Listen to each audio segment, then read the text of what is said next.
मेरी माँ को नौकरानी बना दिया। शर्मा परिवार का परिवार बहुत संस्कारी था। घर के मुखिया शर्मा जी, उनकी पत्नी सविता, बेटी सीमा और उनका बेटा राहुल साथ रहते थे। राहुल की शादी को लेकर सविता के मन में एक उत्साह था। हर कोई अपने अपने सपने और उम्मीदें लिए बैठा है। मम्मी, अब तो भैया की शादी पक्की हो जानी चाहिए, उम्र भी हो चली है।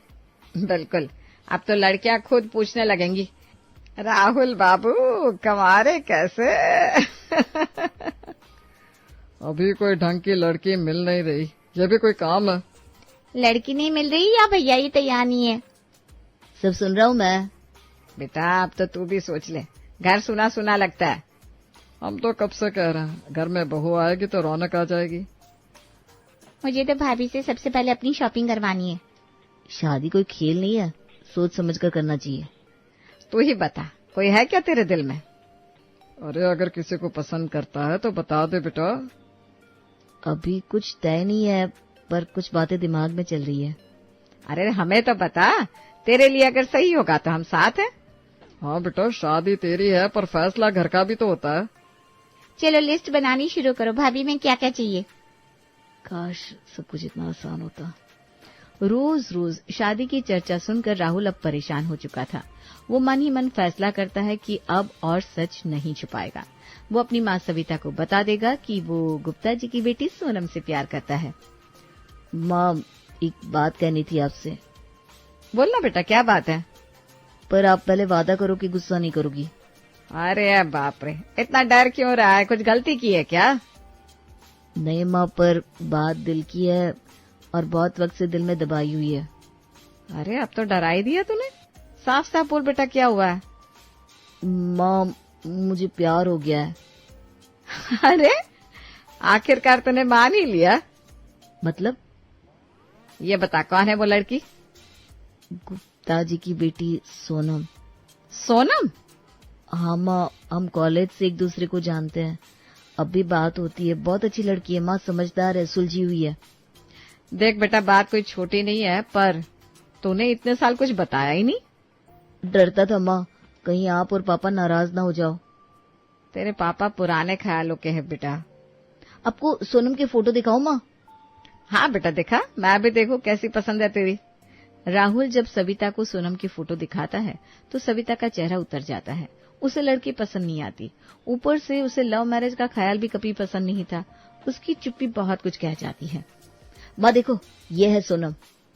हमेशा की तरह फोटो में तो सब अच्छे लगते हैं। मतलब? बेटा दूर के ढोल अक्सर सुहाने लगते हैं। माँ, बात को समझने की कोशिश करो। मैं उसे जानता हूँ, प्यार करता हूँ। जानता है या सिर्फ सोचता है कि जानता है? मैं 2 साल से उसे जानता हूँ माँ, खेल नहीं है ये। तो क्या 2 साल में सब समझ में आ जाता है? जिंदगी पूरी उसके साथ काटनी है। तो आपको क्या दिक्कत है उसमें? वो पढ़ी लिखी है, संस्कारी है। संस्कार फोटो से नहीं दिखते बेटा। मुझे वो लड़की जम नहीं रही। आपने तो बस एक नजर देखकर फैसला कर लिया। तू मेरा इकलौता बेटा है राहुल, तुझसे उम्मीदें है। तो क्या प्यार करना गुनाह है माँ? नहीं, पर बिना सोचे समझे प्यार कर बैठना बेवकूफी है। मैंने बहुत सोचा है माँ, दिल से, दिमाग से, दोनों से। तू समझता है कि ये सब फिल्मी कहानियां असली जिंदगी में भी चलती है?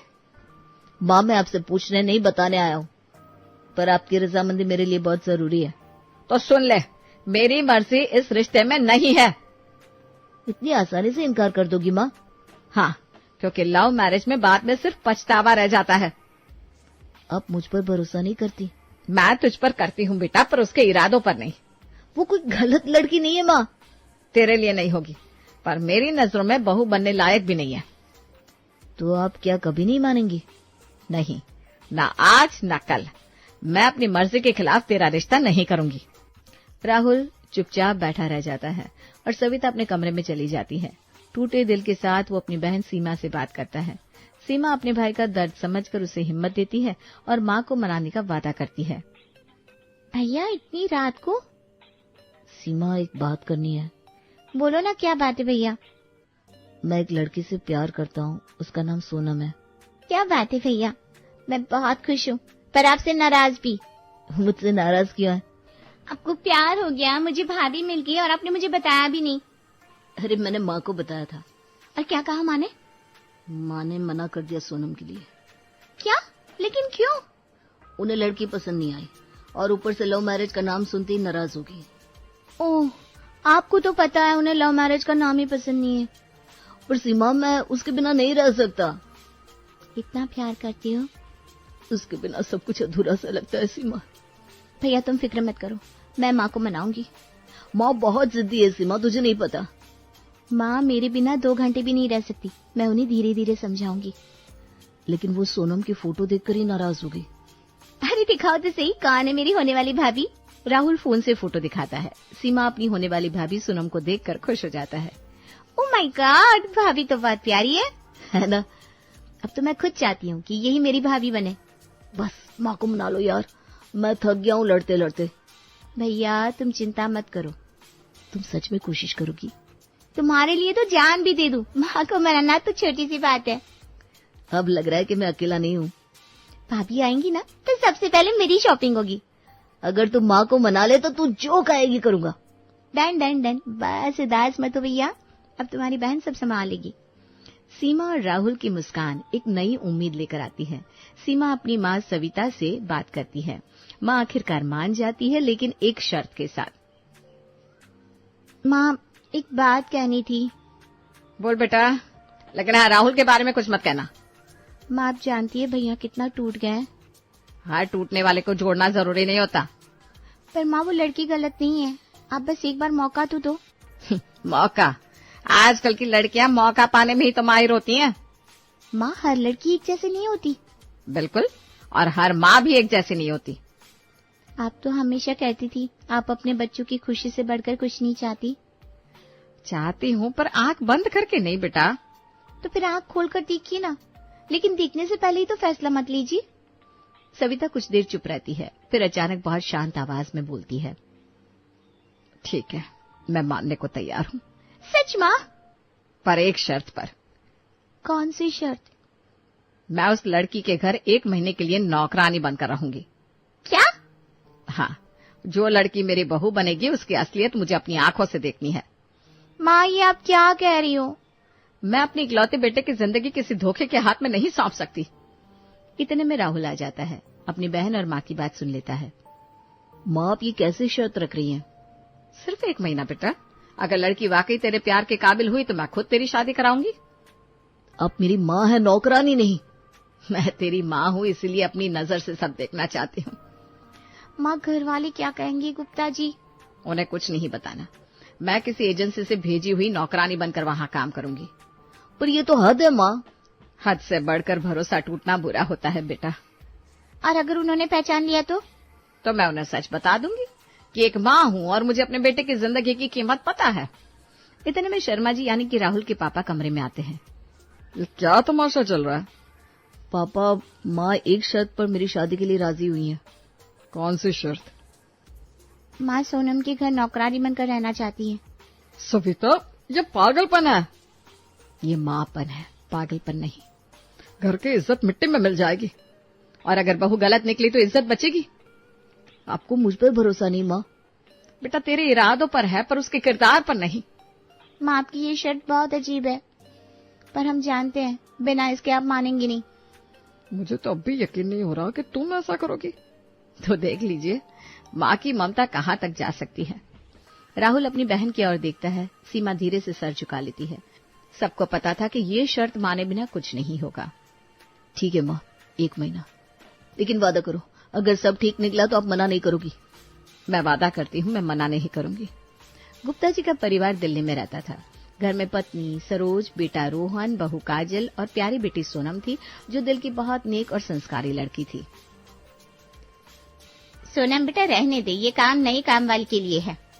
अरे मम्मी कोई बात नहीं, हाथ हिलाने से हाथ नहीं टूटते। सही कह रही है मम्मी जी, सोनम तो इस घर की लक्ष्मी है। हमारी सोनम जैसी बेटी सबको मिले, ना कोई नखरा ना आलस। इतने में दरवाजे की घंटी बजती है। रोहन दरवाजा खोलता है। सामने सविता साधारण साड़ी में खड़ी है, सर पर पल्लू और हाथ में थैला लिए। जी, मुझे नौकरानी के काम के लिए भेजा गया है। तुम्हारा नाम क्या है बहन? सीता। किस एजेंसी से आई हो? जी, साई सेवा एजेंसी। ठीक है बहन। काम क्या क्या आता है? साफ सफाई, खाना बनाना, बर्तन सब कर लेती हूँ। वाह, एकदम ऑलराउंडर हो। तनख्वाह 5,000 मिलेगी, रहने खाने का इंतजाम यही होगा। जो भी आप ठीक समझे। ठीक है, 1 महीना ट्रायल रहेगा, अगर सब ठीक रहा तो आगे बढ़ाएंगे। ठीक है साहब। सविता घर के काम में लग जाती है। वो हर चीज गौर से देख रही है, सोनम का व्यवहार, उसके बोलने का तरीका। काकी थक जाओगी, थोड़ा आराम कर लो। तुम जैसे बच्चों के साथ काम करके थकान महसूस नहीं होती बेटा। इतनी प्यारी बात तो बहुत दिनों बाद सुनी। काकी, हमारी सोनम ना दिल की रानी है, सबसे पहले खुद काम कर लेगी, फिर बाकी की सोचती है। बहू बनने लायक है या सिर्फ बेटी बने रहना जानती है? सीता बहन, जरा पूजा की थाली में फूल और चढ़ा दो। जी जी, अभी लाई। सविता पूजा का सामान सजाते हुए सोनम की तरफ देखती है। वो बिना कहे पूरे घर को संभाल रही है। बेटा, ऑफिस का टाइम हो रहा है, जल्दी तैयार हो जा। जी मम्मी, लेकिन पहले काकी को चाय दे दूं। अरे तू भी ना, तेरे दिल में सबके लिए जगह है। हाँ मम्मी जी, हमारी सोनम सबकी अपनी है।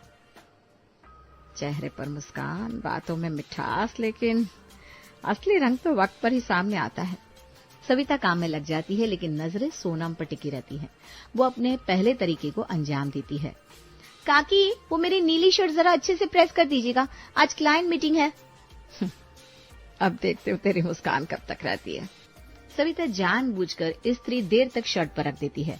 कपड़े में जलने की गंध फैलती है। अरे, मेरी शर्ट जल गई। अरे बाप रे, माफ करना बेटा, आंख लग गई थी। कोई बात नहीं काकी, गलती तो सबसे होती है। तुम्हें गुस्सा नहीं आया? आप मेरी माँ की उम्र की हो, आप पर गुस्सा कैसे करूं? इतनी भी मासूम कोई कैसे हो सकती है? सोनम जल्दी से दूसरी शर्ट पहनकर ऑफिस निकलती है। सविता अब भी हार नहीं मानती। वो दूसरा तरीका रसोई में आजमाती है। ये क्या बना दिया आज? सब्जी में तो नमक का पहाड़ डाल दिया। अरे, मेरी आंखों से शायद ज्यादा गिर गया। आपसे सीधी सब्जी भी नहीं बनती क्या? भाभी रहने दो ना, आज काकी ने चश्मा नहीं पहना इसलिए गलती हो गई होगी। हर बार बहाना बना लेना ठीक नहीं होता। गलतियां इंसान से ही होती है, और वैसे भी नमक ज्यादा हो तो हम लोग मीठा खा लेंगे। सविता चुपचाप सोनम को देखती रहती है। उसके मन में फिर भी शक बरकरार रहता है। वो अब अपना तीसरा तरीका अपनाती है। ये क्या रखा है टेबल पर? मछली? क्या? हमारे घर में मांस? ये कौन लाया? मैं ले आई, गलती हो गई, माफ कर दीजिएगा। आपको थोड़ी भी समझ है? घर के नियम तो पता चल ही गए होंगे। हमारे घर में कभी प्याज लहसुन नहीं बना और ये सीधे मछली उठा लाई। भाभी माफ कीजिए, ये गलती मेरी है। मैंने ही इंग्लिश में कुछ कहा था, काकी को गलतफहमी हो गई। और तुम्हें क्या जरूरत थी इन्हें भेजने की? मेरी गलती थी मम्मी, अगली बार ध्यान रखूंगी। बड़ी तेज हो गई है ये नई नौकरानी। घर के नियम कायदे का कुछ मतलब है कि नहीं? बचाने आई है, लेकिन असलियत अब भी छिपी है। सब नाराज होते हैं, लेकिन सोनम का झूठ माहौल को शांत कर देता है। सविता की नजर अब और गहराई से सोनम पर टिक जाती है, पर विश्वास तो अभी भी नहीं होता। वो चौथा तरीका आजमाने को तैयार होती है। काकी रुकिए, इतनी भारी बाल्टी क्यों उठा रही है? कपड़े सुखाने हैं बेटा, तुम्हारी मीटिंग में डिस्टर्ब हुआ हो तो माफ करना। काकी मीटिंग बाद में होती रहेगी, आपकी सेहत पहले। आप क्यों जान जोखिम में डाल रही हैं? फिर से वही, ये लड़की रुकती क्यों नहीं? आप बैठिए, मैं छत पर फैला देती हूँ। सोनम बाल्टी उठाकर ऊपर चली जाती है। सविता उसे देखती रह जाती है। सविता हैरान, चुप और भीतर से थोड़ी पिघल भी रही थी, पर मन में कहती है, अब की बार ऐसा होगा जो इसके सब्र को तोड़ डालेगा। मेरा अगला तरीका आखिरी होगा। और सविता चलती है आखिरी चाल। जानबूझकर एक कीमती ज्वेलरी सेट एक अलमारी से दूसरी में रख देती। घर में हंगामा मच जाता है और सबका शक सविता पर जाता है। अरे, मेरा हार कहाँ गया? क्या? ज्वेलरी गायब? अलमारी तो हमेशा लॉक रहती है, फिर ये गया कैसे? जब से आई है घर में चैन नहीं है। सच कहूँ तो मुझे भी उसी पर शक हो रहा है। मैंने कुछ नहीं किया। हाँ, चोर कभी मानता है क्या? अगर ज्वेलरी नहीं मिली तो पुलिस को बुलाना पड़ेगा।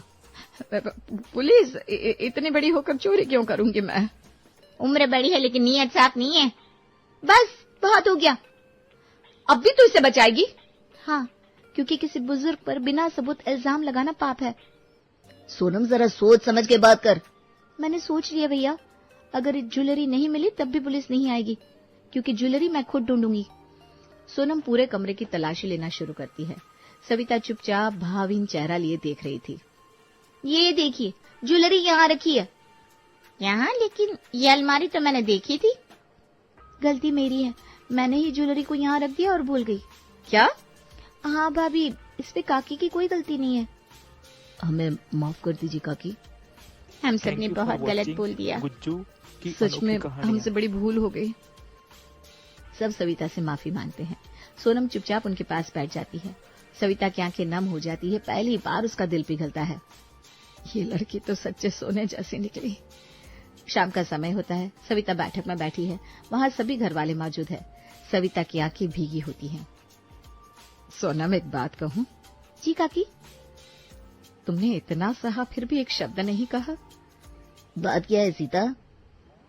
सच कहूं तो मेरा नाम सीता नहीं है और ये ज्वेलरी मैंने ही दूसरी अलमारी में रखी थी जानबूझकर। क्या? लेकिन क्यों? मैं इस लड़की को परख रही थी। हर दिन एक नई साजिश रची मैंने, पर ये हर बार और भी निखर कर सामने आई। मतलब आप ही? हाँ, हर गलती मेरी थी, सोनम की नहीं। मेरा नाम सविता है और मैं राहुल की माँ हूँ। मुझे लगा था ये लड़की मेरी बहू बनने के काबिल नहीं है, इसलिए मैंने ये सब खेल रचा था। सविता जी, अब क्या कहना चाहती हैं? आपसे आपकी बेटी का हाथ मांगने आई हूँ, अपने बेटे राहुल के लिए। बिल्कुल, हमें तो कब से राहुल के परिवार वालों से मिलने की इच्छा थी और उनकी हाँ का इंतजार था। अब मैं काकी नहीं, आपको माँ बोलूंगी। हाँ, और मैं तुम्हें कभी अपनी बहू नहीं बल्कि हमेशा बेटी बना के रखूंगी। सविता के दिल का कठोर खोल टूट चुका होता है। वो गर्व से सोनम को स्वीकार करती है। आखिरकार प्यार, सहनशीलता और सच्चाई की जीत हो जाती है।